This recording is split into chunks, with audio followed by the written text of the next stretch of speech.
and die. Yeah, sounds like a Polish thing to say. Ended. Oh my god, it's 5 o'clock. It's time for the podcast. Holy fuck. Oh my god, hit the intro screen. Intro. Oh. You know, I really feel like I could do this a lot better. The intro? We can try to make it better. I could improve the intro by a lot. I think it gets the point across. It but, does. Yeah, you know. I think so. Yeah. Yeah, that's okay. We'll make it work. Is it? Oh, are we in our screen yet? We're not in our screen. Yet. I thought we usually do the thing and then Vikings and Valkyries. Bros and Brolettes. Welcome to Iron Theory, A podcast about fitness, life, and everything in between. My name is Arthur. My name's Chris. Today is very much a in-between in life kind of a bit from that intro, I would say. But before we discuss our topic, I just want to say a few updates. So anybody who is listening to this post-stream, post-live show, make sure you follow, subscribe, hit the like button on whatever platform you're currently listening to it on, share with your friends, and just spread the good word. That would do us a favor. Leave us an awesome review. Share with your friends, family, uncles, cousins. Everybody should listen to us. Everybody. Oh yeah. Yeah. So that'd be great. So please do that for us, guys. Of course. So today we are talking about being an introvert, or as I like to call a gymtrovert, because it will segue into fitness and essentially what we will ultimately talk about is that. But I think we should start and define what an introvert is, or who is an introvert. What does it mean to be an introvert? And do we know introverts? Are we introverts? So I think I will start. And I think an introvert, the way I define an introvert, is somebody who, as far as being in crowds of people, it feels like sometimes can be a draining experience on the individual, right? So you have to, put up this thing, a facade or whatever with, a whole group of people that you may or may not know. And you would rather be either with immediate close group of friends or, just by yourself and then just kind of intake and reflect on whatever it might be. So that would be my definition of an introvert. I'll add a little bit more to that. To me, I think an introvert is somebody who, I don't think it's, wow, it's really hard to describe the thoughts on this, but an introvert, I think it's somebody who prefers to either be alone or to be with a small number of people, but I want to bring it into how they process information. Yeah. And I think that is the way I see the difference between like an introvert or an extrovert.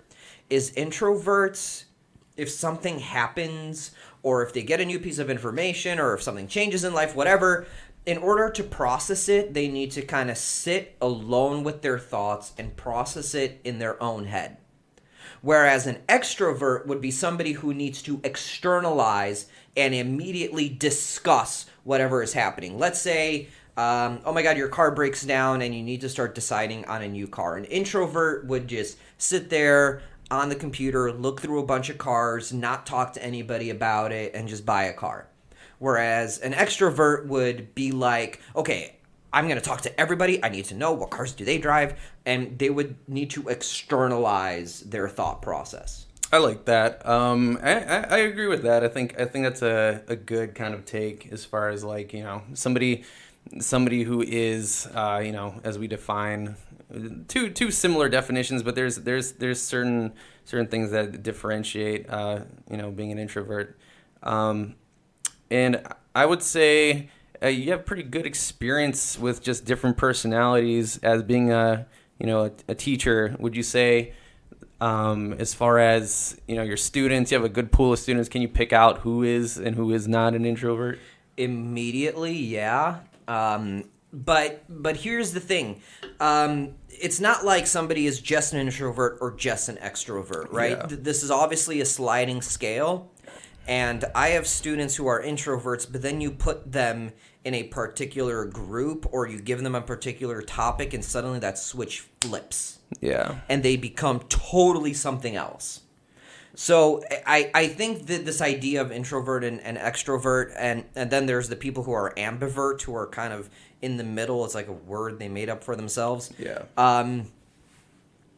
No, I actually, well, yes. I mean, I can pick out how students tend to be more introverted or extroverted, but then everybody, this is true of everybody. You give them a topic that they're excited about or a group of people that they fit in with, suddenly you wouldn't know that they prefer to keep to themselves. Like, oh my God, this is my thing all of a sudden now. And that's why I feel like it's really hard to just kind of, take a black and white approach to it with a lot of these labels. But I feel like there seems to be a good chunk of people, and especially younger generations, with the way that people interact nowadays. It's a lot easier to talk to somebody through the internet or on your phone or whatever. And there isn't this like social anxiety a lot of people might feel just having a conversation face to face. So, being on a platform like Twitch, for instance, it makes it very easy to, interact with somebody like us without necessarily being here face to face and talking to us face to face. So they can, you could just chat away in the chat. And it's just an easier way to kind of like express somebody's thoughts, because they might be very expressive.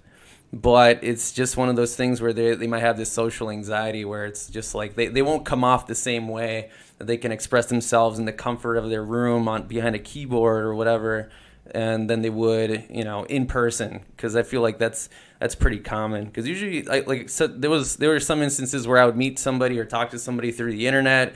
We might have had some kind of face-to-face interaction down the line, but that interaction was usually a little different than the online conversation we would have. It just came off a little bit more different. Maybe it's because thinking of stuff on the fly as you're just kind of in real time versus typing something out like a whole thing, gathering your thoughts is just a different approach. So I would say, yeah, it's one of those things. Yeah, no, to me that's the opposite. I hate texting. Yeah. I hate texting. I hate messaging. Call me or let's go talk. I am not a fan of reading words. Yeah. There's so much information that gets missed. However, I also understand that is an important part of communication to a huge number of people, right? That the comfort of being able to think through whatever it is you're going to say, being able to pull away and like maybe text back 2 minutes later after you've thought about how you want to respond to something.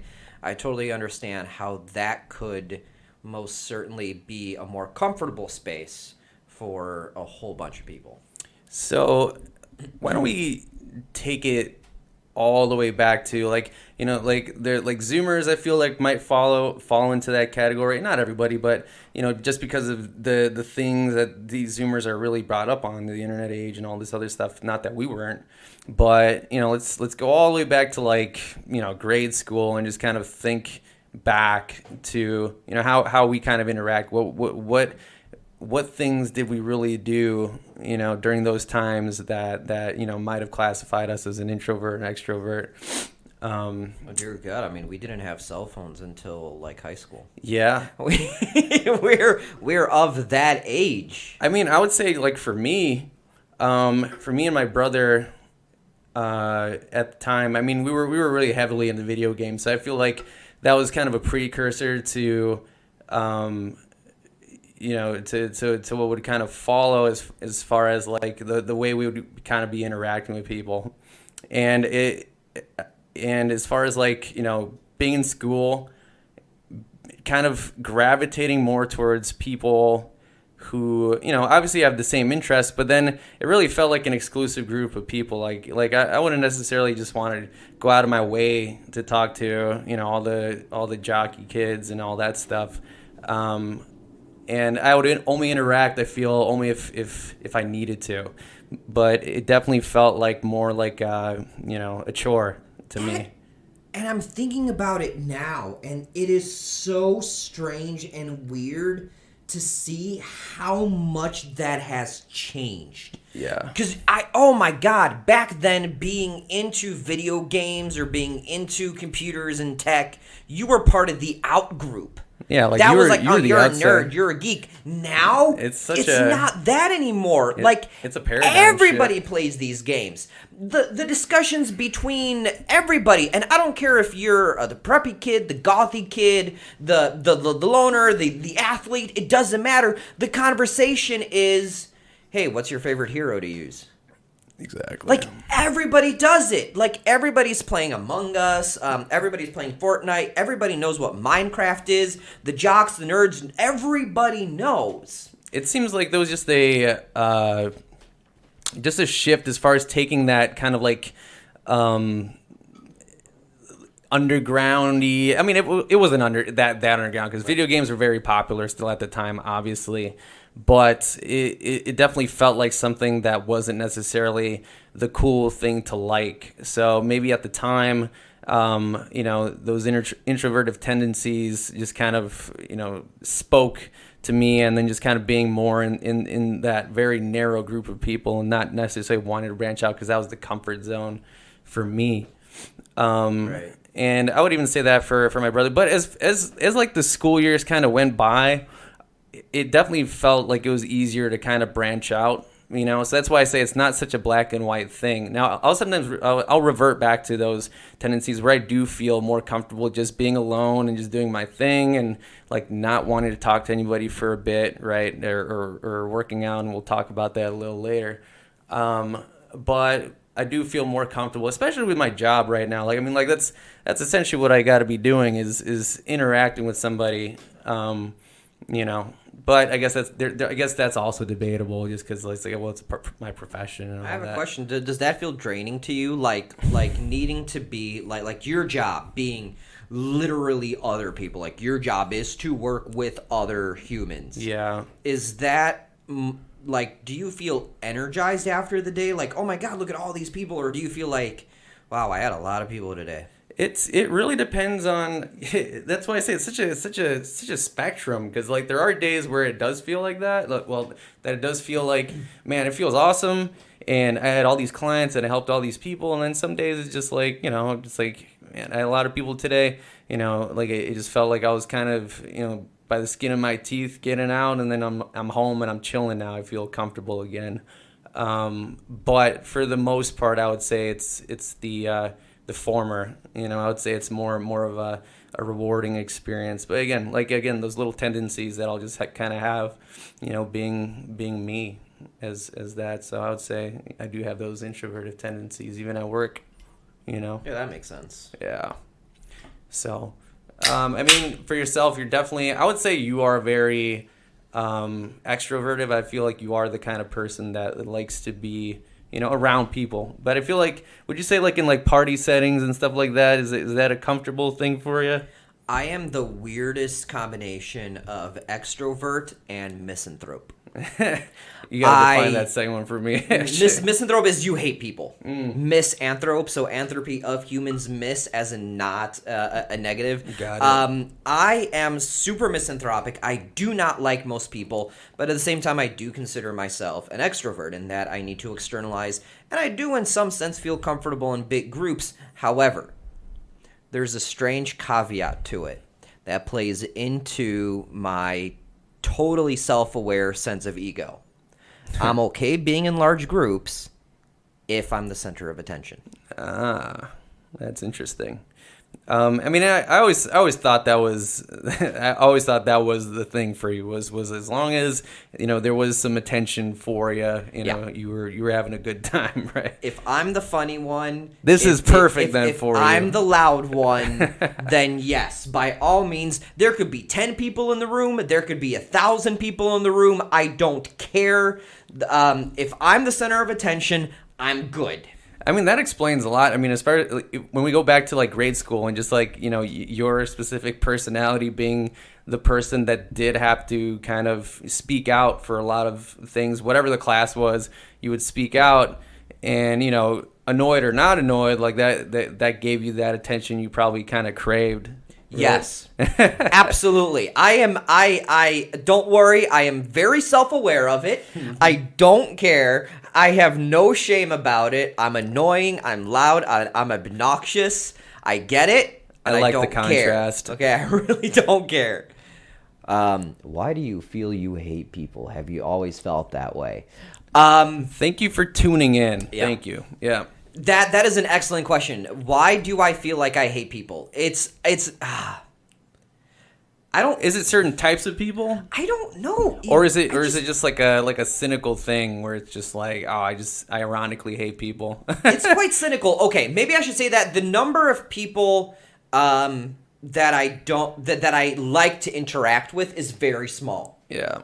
So if I'm being paid attention to, great. But people who I consider close to me that I actually like, that I enjoy spending time with, that is a very small, select handful of people. I mean, I agree. I feel like I feel like that's introverty in a sense where you are very selective with the individuals that you like. You won't necessarily go out of your way to, branch out with somebody who's completely opposite of you.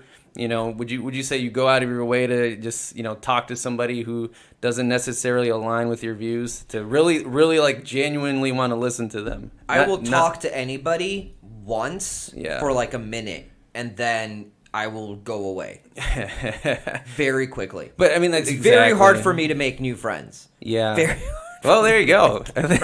That's why you're such an interesting dynamic. I would say that's such an interesting thing, because you give off a very extrovertive, kind of very confident kind of person. You definitely are. But I'm so but glad you're that selective. lie carries through. I mean, I don't know if it's a lie or So not, glad but it I feel worked like it's genuine. But you are very selective with the people you do interact with for once you're comfortable, right? And I feel like I fall into that category too. Whereas I have a very select group of friends, and if they click, then they're friends for life, typically. But if we don't, a lot of the times I just kind of brush people off, and it's like, all right, man, sorry. Like, if you ain't contacting me, if there wasn't anything there, then it's like, all right, cool. I'll be friendly, but that's the way I look at it, So, and even to this day right now, like when I come home, like sometimes I just want to chill by myself. I don't want to really be in the presence of many, but I feel okay, and I feel like a comfort. So anybody who might be listening, know that that's not like a weird thing, because I'm sure it's very common, I have known this man for 20-something years. Yes. I'm at the gym on Friday. He comes home from work. I'm like, hey, can we watch Mandalorian? He's like, no, I'm tired. Exactly. I don't want to talk to you. Exactly. I don't want to do anything with you. I don't I wanna want to be- sit on your couch and watch the only good Star Wars in history. And here you are being like, nah, man, I just want to sit. Arthur's a Pisces. That's because Art's a Pisces. I'm a Pisces because I'm born in February. Ladies and gentlemen, the alignment of the planets and the stars at the time of your birth has nothing to do with your personality, interests, likes, dislikes. Santa Claus isn't Etc. real. Shit. Oh my Okay. God, jeez, God is dead. Why don't you go ruin more people's hopes and dreams? Why don't you? That's another thing. Very, very outspoken, man. Yes. I am not outspoken. Hold on. Let's see. I think it's common for everyone to have a selective tribe of handful of ride or die friends. I agree. Oh, I don't know if he's a ride or die. Who, me? Yeah. I'm not a ride. Okay. Show's Yeah. canceled. Yeah, Show's canceled. You're more of a ride or... Yeah, that seems kind of stupid. I'm going to go ahead and get out here now. Like, it looks like you're treading down some weird shit. So how about we go back to No, okay, I'm out then, man. I mean, like, Don't- if it's about ride or if die. it's what's up, Christian? Tired? Oh, you're talking about yeah. So Christian's one of my clients. Hey, what's up, man? Yeah, like if there's days, it's Friday, I guess, because I train. Christian's my last client that I'll train on Fridays. So it's a longer day usually. Oof. So 7 to 7. Did I just out you? Nah, like usually 7 to 7 is my Friday, so I'm usually 7 to 7, so it's like a 12-hour shift. And yeah, it's just one of those days where it's like sometimes I'm just tired, or I'm not tired and I just want to just chill and like play a game and just be to myself, right? Hence, being an introvert. And I find solace in that sometimes, just literally just sitting there and just doing my thing, reflecting on my day or whatever it might be, So that's the way I look at that. God, self-reflectance to me needs to happen with another person. I definitely need to talk to somebody through it. I definitely, like, I need to talk my shit out. None much, bro. Recuperating from that whoop ass gym you gave her me yesterday. I whooped his ass yesterday. Dude, we did a lot of pulling. We pulled. There was some stiff left deads. Ooh. We rode. It was a full body pull kind of a day. Nice. So that's what full we kind pull of. day. Yep. Definitely use your recovery time, right? You want to recover. But yeah, just keep it up, man. You got to keep that shit up. All right, so let's actually bring it back to the gym. You got one of your clients here. Let's bring it into the gym. Yeah, good segue. What does it mean being an introvert into the gym? So especially being me personally, right? When I started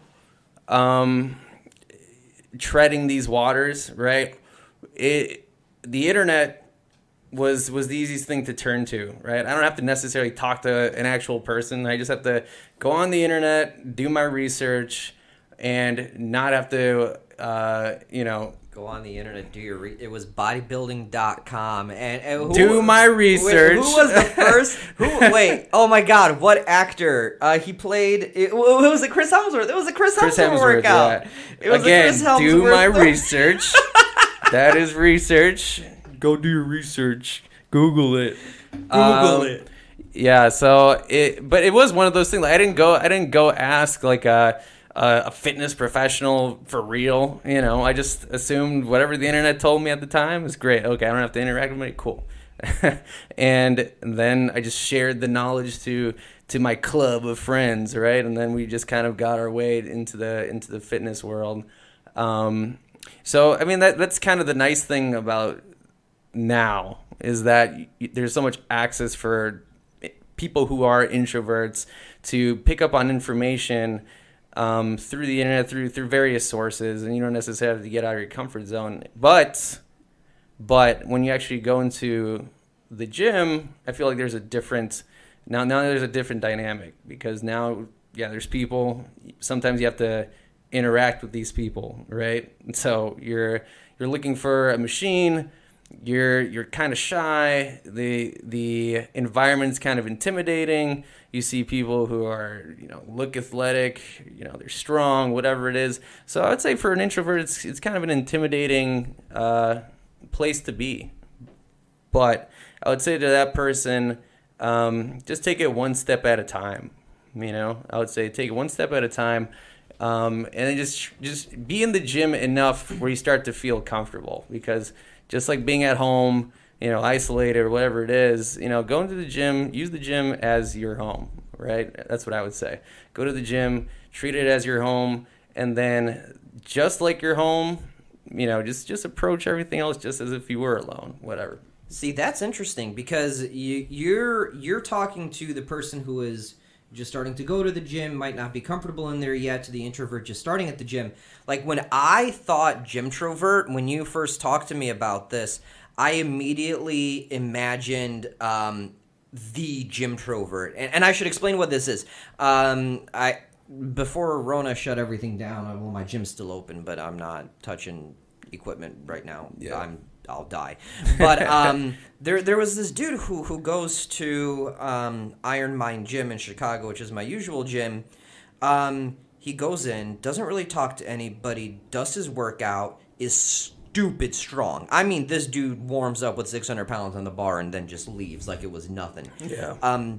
Or even just this dude who kind of has his headphones in, has his hoodie over, and just like does his workout, doesn't look at anybody, doesn't talk to anybody, is just in his own head, does his workout and leaves. And then one day, randomly in the summer, you see him take his sweatshirt off and he's fucking jacked. And you're just like, where the hell did you come from, dude? And they're just that like when you said Gymtrovert, that's who I imagine. That person with the headphones in, the hood up, don't talk to me, I'm here to do my shit, I don't need you right now. Because that person was the person that I started to talk about at some point. That person who was trying to figure it out, but they want to be to themselves, but they're trying to figure out this fitness thing, right? That is the peak, I would say, of the Gymtrovert is that, God tier level, athlete that doesn't need anybody. So there's levels of this shit, and that's like, level cap, fucking, yes. legendary gear, tier 9 or whatever the fuck kind of Gymtrovert. That's that guy, So S to your Gymtrovert, the person who I don't want to talk to anybody. That transitioned slowly into nobody wants to ask me how many sets I have left because I might kill them. Isn't that amazing? Isn't that crazy dynamic, though? Like, that person had to be that person at some point. Like, you have to think about that. They didn't wake up and look like that or be that strong. They were the person that was, potentially shy to ask how many sets you got left or can you spot me, bro? And now they're doing the opposite thing too. It's like a weird cycle. Yeah. All the introverts are looking at this Gymtrovert and they're like, I don't want to ask this guy, and they weren't asking you. It's such a, and that's maybe cool. that is the ultimate difference in a gym extrovert and introvert, is that an extrovert in the gym will ask you how many sets you have left. Yeah. Which I mean, let's just talk about the extrovert. What would be a gym? Because Gymtrovert is my little thing for introvert, but extrovert, I don't know. I didn't think about it that far, but the gym bro, like bro science daily, or like I was thinking of like a word for that dude. person. Yeah, exactly. Yeah, that is your gym extrovert. He's loud. He's in the gym. He's in your face. He has no problem taking your machine, asking you how many sets you got left. He'll do this. He'll do that. He'll go there. He'll talk to your girl because he has bigger arms than you. Like, that is the gym extrovert. Almost the gym dick. Yeah, the gym dick. And that's the one thing that's kind of annoying, because like me personally, I do like to work out on my own. I feel like I'm at that point where I'm just like, I just like working better alone. I just need the music that I need to inspire myself, and I'm just rolling along, and then I'm done. But a lot of people, like, we've had an episode about making it into more of like a like a club, like a nightclub, where essentially there's just a lot of socializing going on and not a lot of working. So for me, being that introvert or Gymtrovert in this case, it's just draining and annoying. I feel like I get really more annoyed if somebody comes up to me, mid-set, or starts to try to talk to me mid-set. And I'm like, oh my fucking God. I feel like I'll get a little bit more short with that person because I'm in this kind of like introverted mindset. So, it's we're throwing hands. Hell yeah, dude. We're throwing hands. We're throwing hands. That's what he means. We could not be more different. Yeah. Because I need, this, I always lift with somebody. It is almost never do I go into the gym alone. If I go to the gym alone, it's a last resort. Yeah. I need a training partner. I need at least one person there. Now, if there's any more than two, it becomes too much, because then the equipment takes too long to cycle. Yep. But I need to train with somebody. And we mentioned before in an earlier episode of the podcast that, it's about safety and stuff. And I guess, if you're training powerlifting, you definitely want the spot. But at the end of the day, I still really would prefer to lift with somebody. And again, I'm also weirdly selective about that too. So, that's why your dynamic is so interesting. Like, you won't let just anybody in. You're not like, oh, I just need a person, any old person. Right. You're not that open. But you are social, so you follow, like, so you got your Venn diagram. You're in that middle, right? In that Venn diagram, I feel. Right. They need to be my swole mate. Yeah, exactly. Shout out to you, Natalia.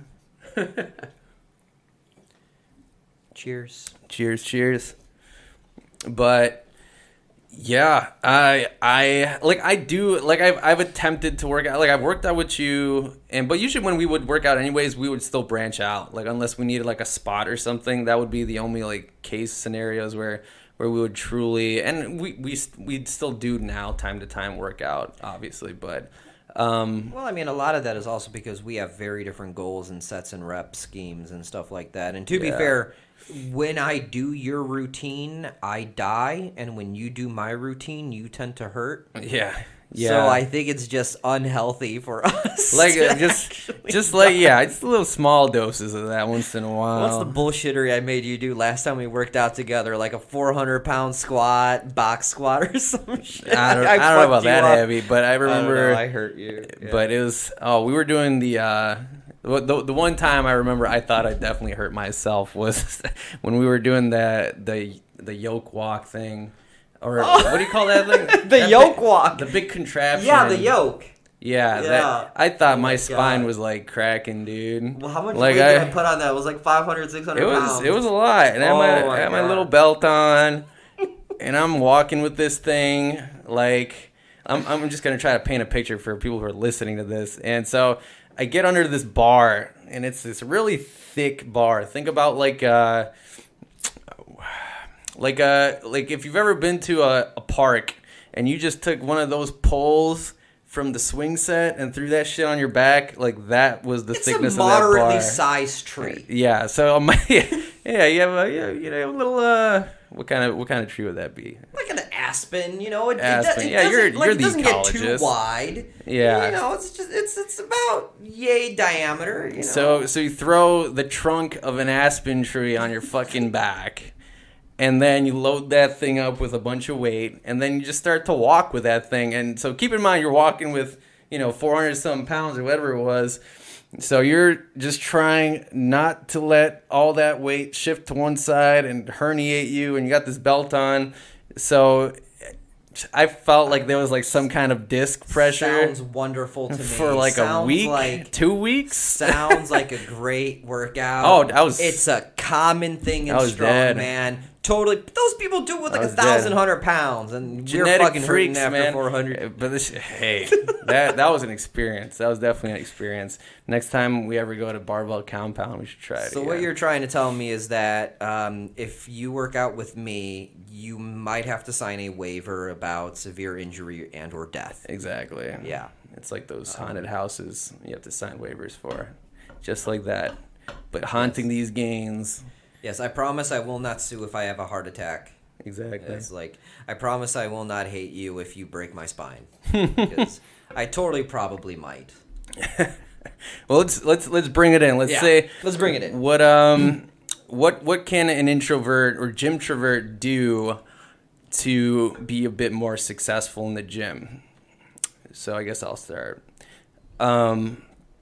Because being that person, I would say, just you have to sometimes force yourself out of your comfort zone. But once you start getting more confident within the gym, once you start going to the gym, starting a routine, whatever routine it is, getting more comfortable in the gym and asking for help is a good thing, especially when it comes down to, being a first-time lifter. You've never lifted weights.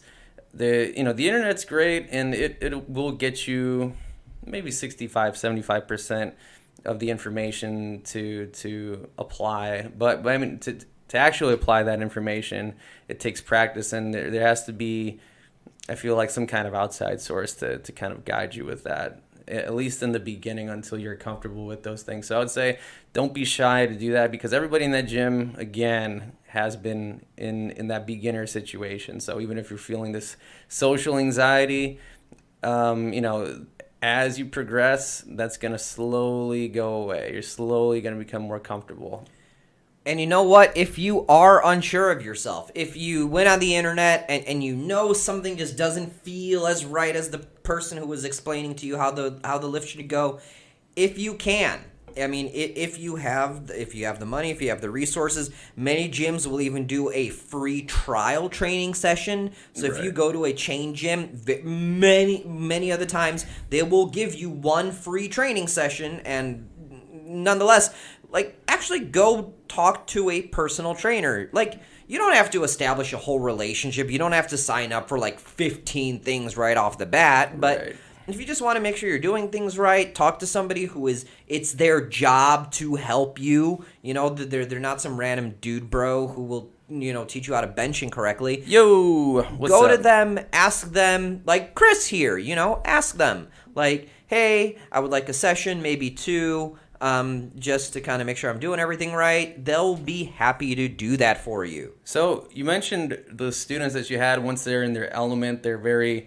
enthusiastic. I feel like that's one of those things that kind of does trigger me being in the gym, is that I am very enthusiastic about what I do. So if it is an individual that does need help, I'm more than willing to help them out. I'll go the extra mile. I'll go into detail as much as I can with the amount of time that I might have to give them that information. So it is just one of those things. Once you find that passion, or even if you might be an introvert, you're just gonna kind of roll with it. And you're gonna feel like you've been liberated, because you can just kind of express yourself, because that's what you enjoy. But yeah, I would say just ask for that professional help. Like if you are in Chicago, you can find me. We're at Export, or I'm at Export. So if you're at an Export club, you can find me in the Chicagoland area. But yeah, if you want to talk to me, be ready that I might accidentally kill you. And that's an experience. Lifting with Arthur. Speaking of spine breaking, maybe we should sneak into the next thing here, right? Speaking of breaking spines, I think it is time for our most recent episode of Fake Natty News. Fake Natty News, check it out.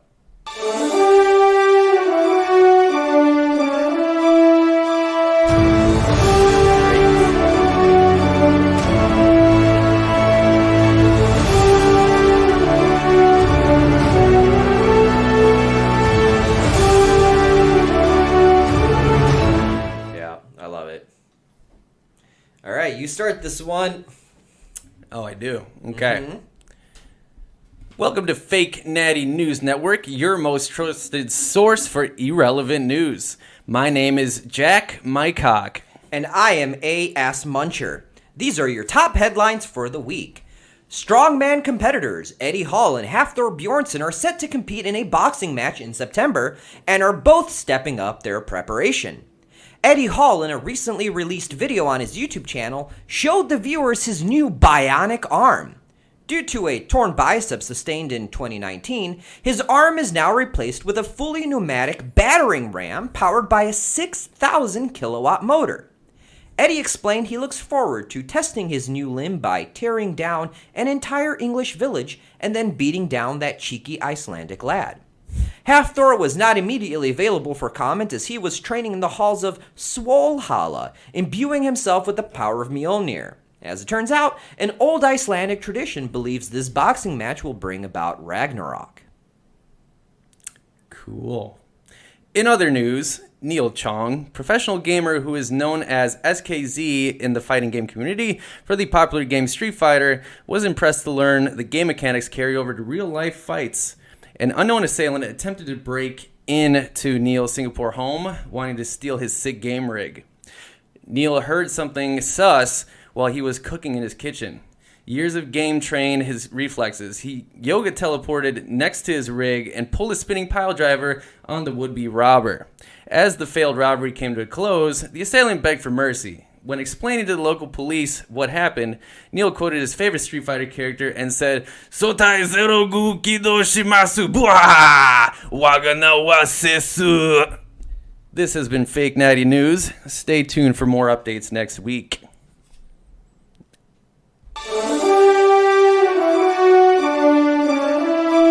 Boom.